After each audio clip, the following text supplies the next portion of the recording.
안녕하세요, 김호준입니다. 한반도 전술핵 재배치를 위해 방미했던 보수여당 의원단이 지난 토요일 귀국했습니다. 미 국무부는 핵 우산으로 충분하다며 전술핵 재배치에 반대하는 공식 입장을 밝혔고, 미 의원들 역시 부정적인 의견을 피력했다고 합니다. 야당이 자신들의 요구를 미국에 직접 전달하는 외교적 노력은 그 자체로 평가받을 일이죠. 우리끼리만 떠들 게 아니라 그렇게 직접 만나야 합니다. 야당은 전술핵 재배치를 반대했던 문재인 정부에 대해 어이없는 안보관, 안보무능, 안보포기, 김정은의 기쁨조라고 연일 맹비난해왔습니다. 그럴 수 있습니다. 그럼 전술핵 재배치를 반대하는 미 정부에 대해서도 온갖 표현을 동원해 비판해야 앞뒤가 맞는 거 아닙니까? 전술핵 소유 당사자가 미국입니다. 전술핵 내놓으라고 때를 쓸 상대는 문재인 정부가 아니라 미국이에요. 혈맹국이 이렇게 원하는데 왜 안 주냐며 미 국무부 앞에서 하다못해 항의 성명이라도 내고 돌아와야 하는 거 아닙니까? 전술핵에 나라의 운명이 걸렸다면서 왜 정작 미국에 대해서는 아무 말 못합니까? 미 대사관 앞에 가서 주먹이라도 휘둘러야 하는 거죠. 예. 이 대사관이 어디인지 모르십니까? 광화문에 있습니다. 김호준의 안내였습니다.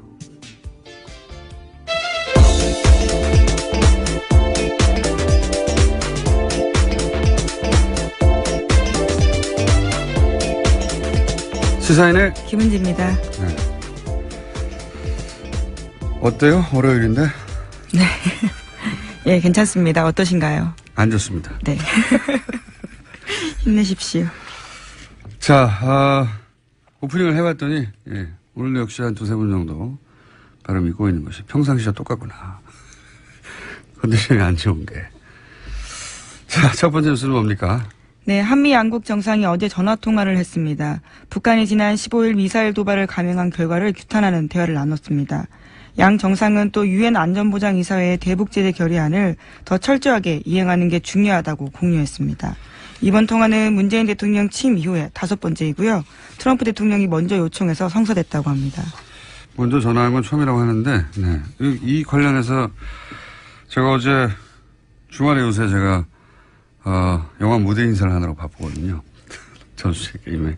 그래서 어제 밤늦게 기사를 몰아서 검색하다가 이 통화 관련해서 굉장히 재밌는 기사를 봤어요. 뭐냐면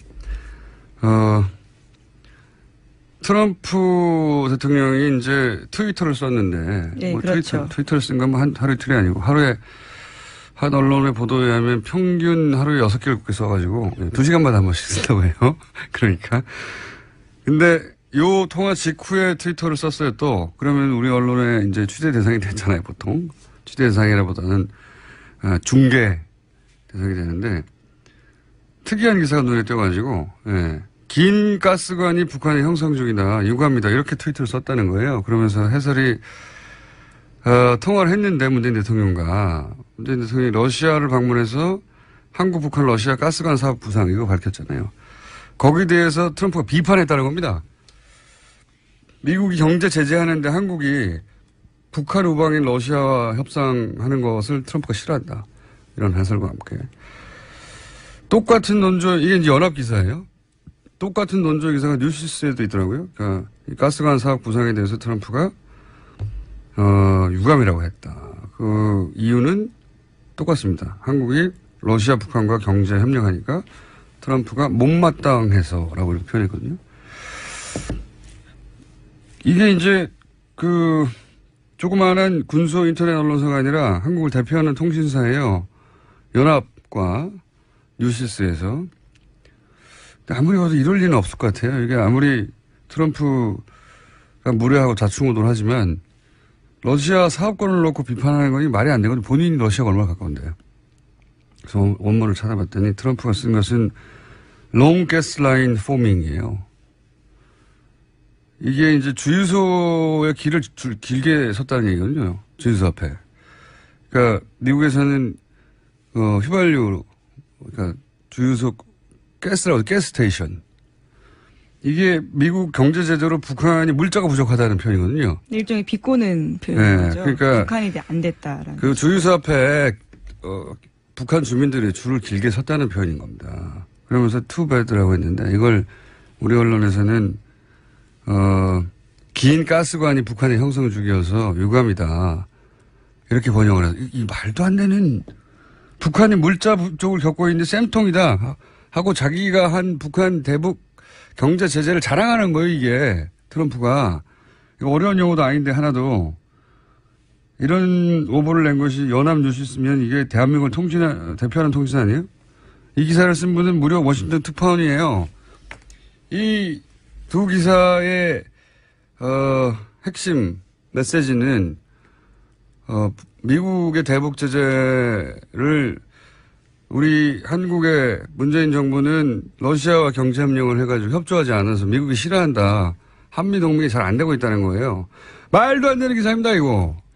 예, 그에 대해서 아침에 하태경 의원도 지적을 했는데요. 언론들이 문재인 대통령에게 사과해야 될 것 같다라고. 하태경 의원이 오역이라고 지적을 했습니다. 그런 지적을 했어요?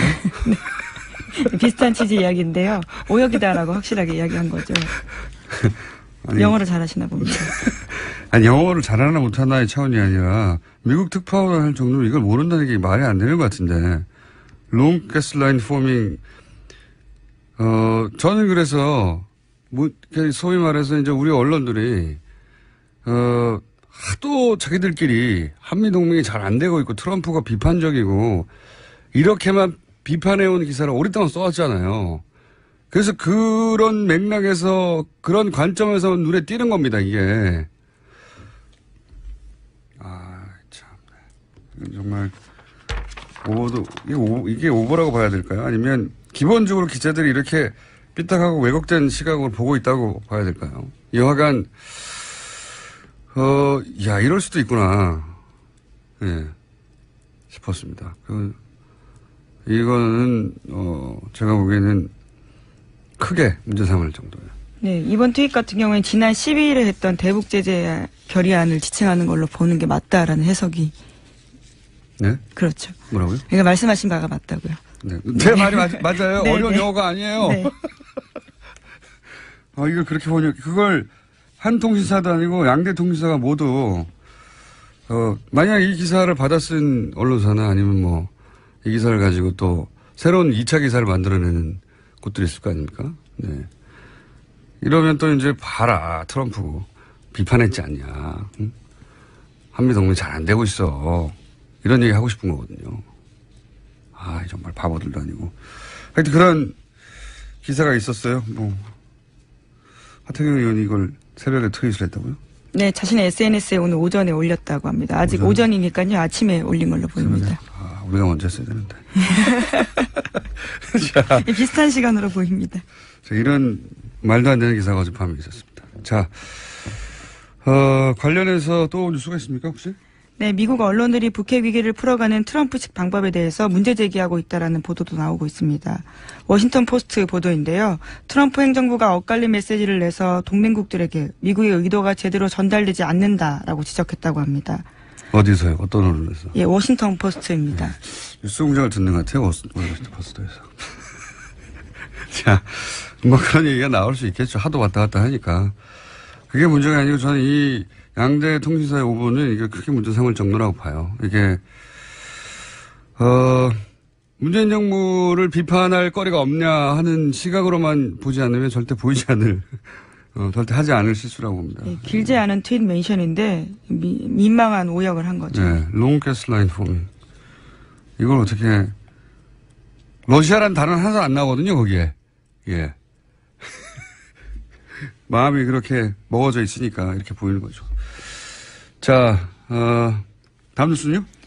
네, 어제 문재인 대통령은 미국 출국을 앞두고 김명수 대법원장 후보자 인준과 관련해서 입장문을 냈습니다. 문 대통령은 사법부 새 수장 선임은 각 정당의 이해관계로 미룰 수 있는 문제가 아니라면서 조속한 국회 인준을 호소했습니다. 또 그동안 국회와의 원활한 소통이 부족했던 것 같다면서 유엔 총회를 마치고 돌아오면 각 당 대표를 모시겠다고 제안했습니다. 대통령 입장에서 이렇게 말할 수밖에 없죠. 예. 지금 인준의 키는 국민당이 지고 있는데, 예. 지금 입장을 정확하게 내고 있지 않고. 과연 24일 전에 될지는 모르겠습니다. 지금으로서는. 자, 다음 주는요. 예, 이명박 정부 시절 국정원 블랙리스트 계속 알려드리고 있는데요. 이번에는 연예인 블랙리스트가 아니라 방송사 주요 간부와 PD들에 대한 블랙리스트도 나왔다고 합니다. 관련해서 문건도 자세하게 나왔는데 국정원의 문건 제목은 문화방송 정상화 전략 및 추진 방안 2010년 3월에 작성됐다고 합니다. 이 내용을 보면 국정원은 좌편향 인물과 문제 프로그램 퇴출, 노조 무력화, 민영화로 이어지는 3단계 장악 시나리오를 짰다라고 한겨레 신문이 보도했습니다. 제가 직접 겪기도 했어요. 예. 제가 MBC에서 상담 방송을 잠깐 한 적이 있거든요. 예, 이 문건에서 지적하고 있는 좌편향 인물로 꼽히신 거죠? 아니, 근데 거기에 이제 보면은, 소위 PD, 예, 일선 기자, 어떻게 관리할 것인가 국정원에서 문건이 나왔다는 거잖아요.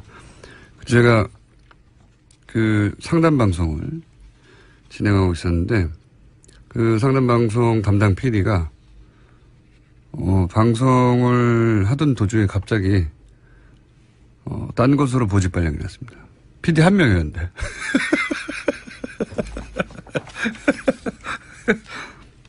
PD가 딴 곳으로 보내셨어요. 그냥 갑자기. 아무런 사전 통보 없이. 예. 그리고 없었어요. 프로그램이. 예, 제가 겪어봐서 압니다. 예. 이게 사전에, 예, 인사를 할 때 보통 이제 알게 되잖아요. 회사 내에서 내가 어디로 간다. 혹은 본인이 원하는 곳으로 가기도 하고. 그리고 방송에 연출 PD가 한 명인데 그 PD를 딴 데 보내면 어떻게 합니까? 방송이 어떻게 됩니까? 갑자기 보내버렸어요. 예, 그래서. 그런 일들이 실제로 정말 2010년부터 지금까지 일어났었던 거죠. 갑자기 보내고, 예. 그분은 그 다음에는 이제 PD가 아닌 일을 했죠. PD였는데. 지금 웃습니다만은. 그리고 이제 프로그램이 없었습니다. 그 문건대로 진행됐다는, 그게 사실이고 실제 경험하기도 했다. 야. 자, 다음. 저희 오늘 게스트가 많거든요, 오늘. 네. 복잡합니다. 예, 빨리빨리 전해드리겠습니다. 빨리빨리 하죠. 이명박 정부 시절 국정원이 5.18 민주화 운동가 김대중 전 대통령을 비하하는 글과 사진을 인터넷에 올린 정황도 포착됐다고 합니다. 이것을 올린 사람은 김여진, 문성근 씨의 합성 나체 사진을 올린 사람과 똑같은 아이디라고 하는데요. 구글 인터넷 사이트에서 주로 쓰는 호남 비하 발언과 5.18을 폄하하는 발언을 썼다고 합니다.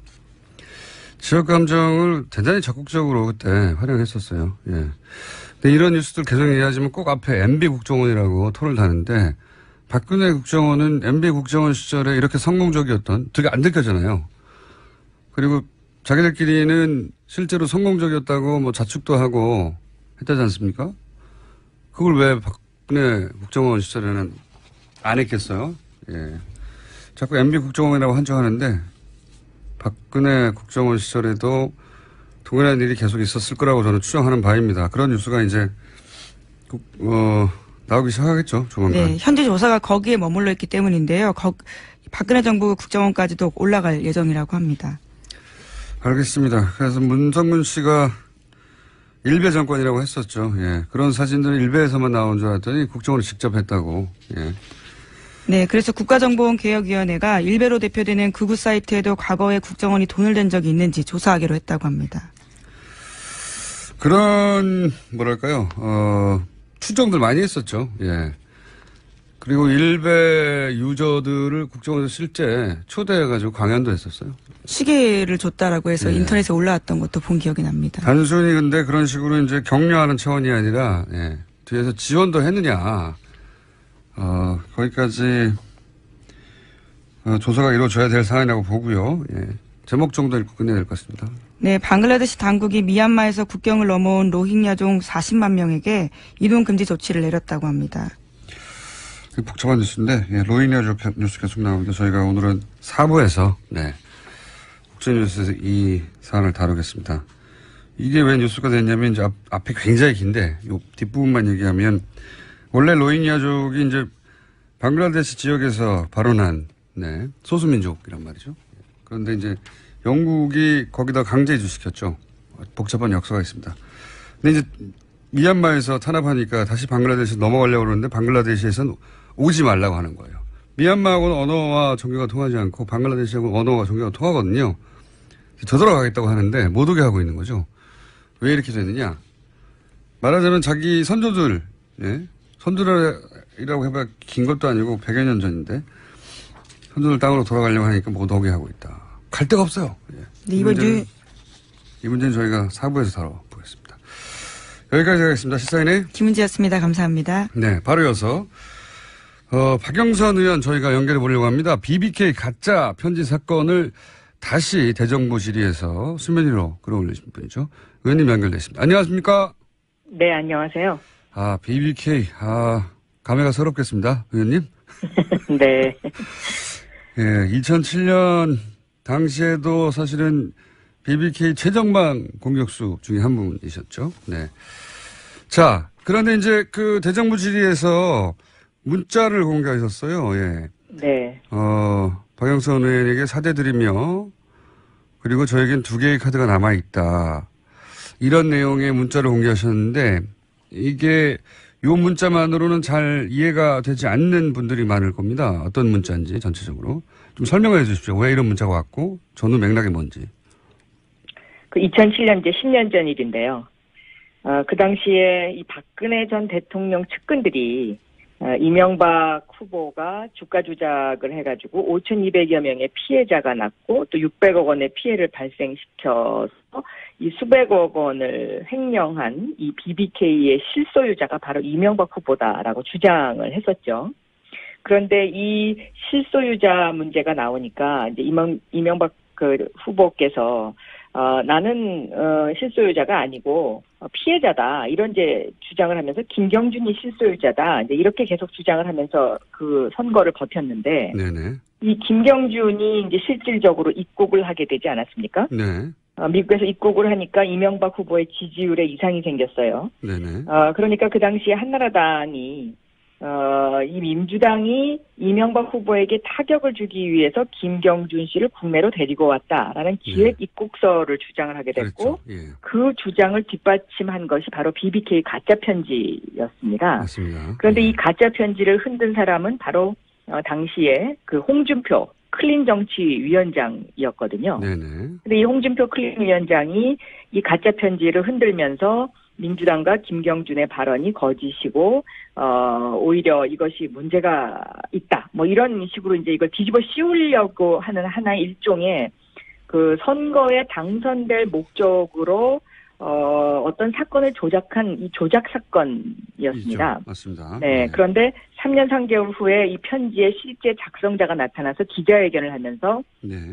이 편지는 이명박 전 대통령 가족과 측근의 부탁으로 날조됐다.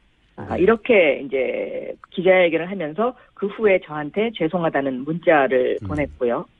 이분이 저한테 이제 그 죄송하다는 문자를 보낸 이유는 이 BBK 가짜 편지 사건으로 제가 이제 엄청나게 고통을 당했었거든요. 검찰이 저를 중심으로 한 민주당이 이것을 기획했을 것이다라는 어떤 그 각본을 짜놓고 제 주변 저를 비롯해서 제 주변의 수사를 엄청나게 했었습니다. 네네. 그런데 이제 이게 사실이 아닌 것으로 밝혀진 그런 사건이었죠. 네. 그때 이제 가짜 편지는 사실 좀 약하고 증거 조작을 한 것이죠, 완전히. 예. 그렇습니다. 네. 네.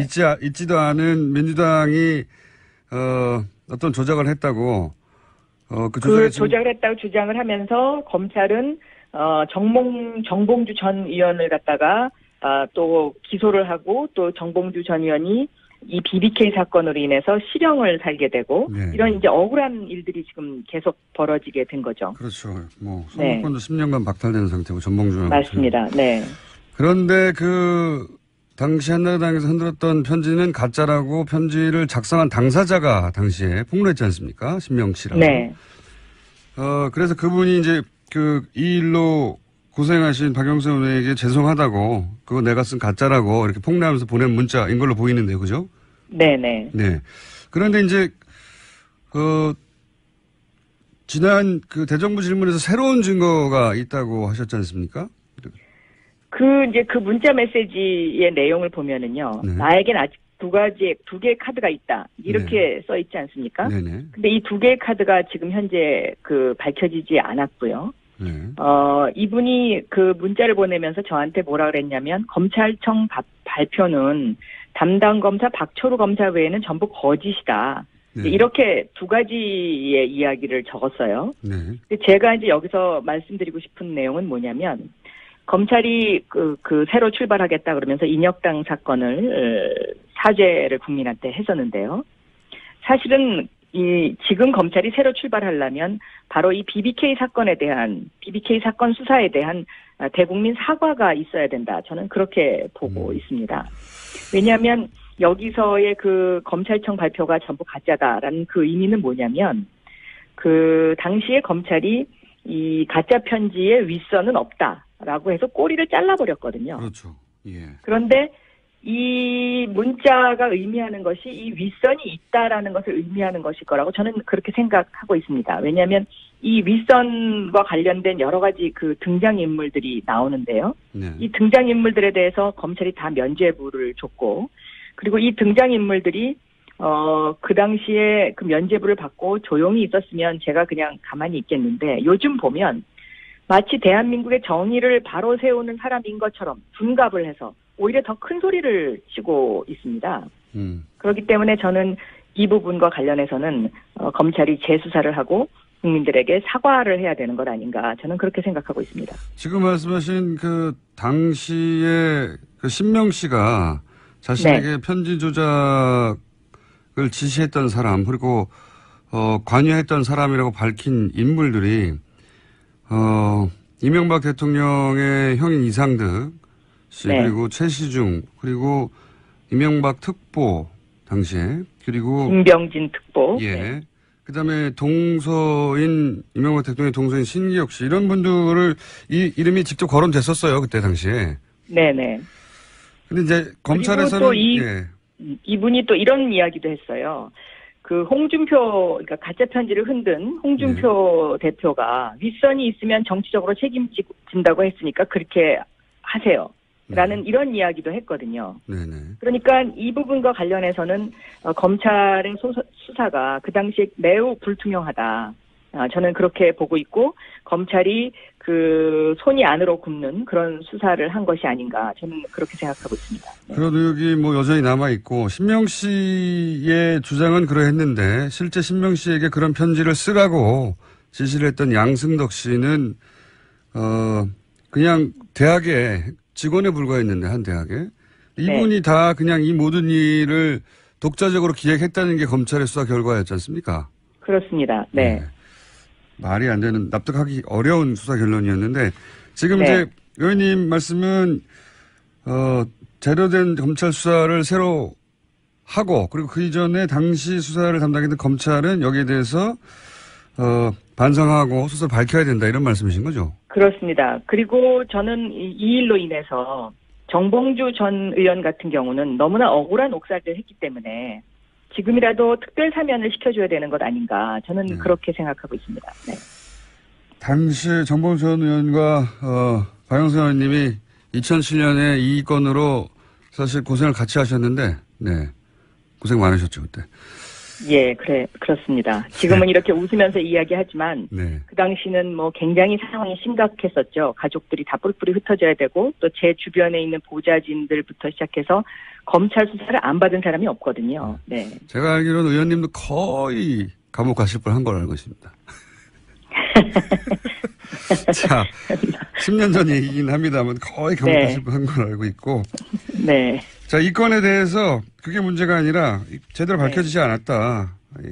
그리고 현 검찰총장도 여기서 자유롭지는 않습니다. 당시에 서울중앙지검 특수 1부장이었기 때문에. 네. 자, 그런데 이게 재수사가 과연 될 수 있을까요? 저절로는 안 될 것 같은데요? 저도 뭐 이게 재수사하기가 쉽지는 않을 거라고 생각합니다. 왜냐하면 이 BBK와 관련된 그 수사 검사들이 한 뭐 3분의 2 정도는 그만뒀지만 아직도 3분의 1 정도가 검찰에 남아 있습니다. 네. 그런데 이 남아 있는 그 검사들의 주장은 뭐냐면 우리가 그 당시에 정치적으로 그런 핍박을 받았지만 그래도 그러니까 무혐의라는 게 이제 일종의 가짜 편지도 뭐 윗선이 없다 이런 정도로 무마하고 민주당을 더 수사하라는 압박이 있었고 박영선을 기소해서 감옥에 보내라는 압박이 있었지만 증거가 없어서 우리가 그래도 우리 양심대로 그래도 많이 노력했다. 이제 이런 주장을 하고 있는데요. 예. 저는 그런 주장을 사석에서 할 게 아니고 예. 국민 앞에 우리가 그 당시에 이러이러한 그 힘든 상황이었고 그래서 우리는 이러이러한 잘못을 했다. 그리고 사실 그 당시에 진실은 이러이러한 것이었다라는 것을 국민들에게 밝혀야 정의로운 대한민국으로 가는 어떤 하나의 초석을 만들 수 있지 않을까. 그리고 다시는 검찰이 이런 어떤 정치권에 휘둘리는 검찰이 안 되기 위해서라도 저는 이런 부분은 한 번 정도는 정리하고 넘어가는 것이 맞다라고 저는 생각하고 알겠습니다. 있습니다. 사석에서는 그런 이야기를 하는군요. 당시에 검찰 출신들이. 네, 제가 듣기로는 정봉주 전 의원에게도 그 당시에 정봉주 전 의원을 수사했던 검사분들이 예. 우리가 그때 이래서 어쩔 수 없이 기소를 한 거다라는 이야기를 사석에서 하는 걸로 제가 알고 있습니다. 알겠습니다. 오늘 말씀 감사합니다. 여기까지 듣겠습니다. 네. 지금까지 더불어민주당 박영선 의원이었습니다. 오늘 역시 한 두세 분 정도 발음이 꼬이는 것이 평상시와 똑같구나. 컨디션이 안 좋은 게. 자, 첫 번째 뉴스는 뭡니까? 네, 한미 양국 정상이 어제 전화 통화를 했습니다. 북한이 지난 15일 미사일 도발을 감행한 결과를 규탄하는 대화를 나눴습니다. 양 정상은 또 유엔 안전보장이사회의 대북 제재 결의안을 더 철저하게 이행하는 게 중요하다고 공유했습니다. 이번 통화는 문재인 대통령 취임 이후에 5번째이고요. 트럼프 대통령이 먼저 요청해서 성사됐다고 합니다. 전술핵 내놓으라고 대를 쓸 상대는 문재인 정부가 아니라 미국이에요. 혈맹국이 이렇게 원하는데 왜 안 주냐며 미 국무부 앞에서 하다못해 항의 성명이라도 내고 돌아와야 하는 거 아닙니까? 전술핵에 나라의 운명이 걸렸다면서 정작 미국에 대해서는 아무 말 못합니까?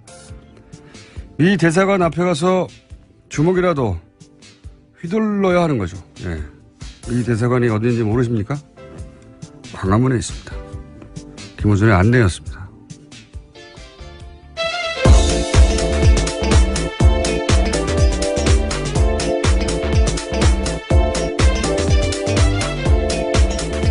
시사인의 김은지입니다. 네.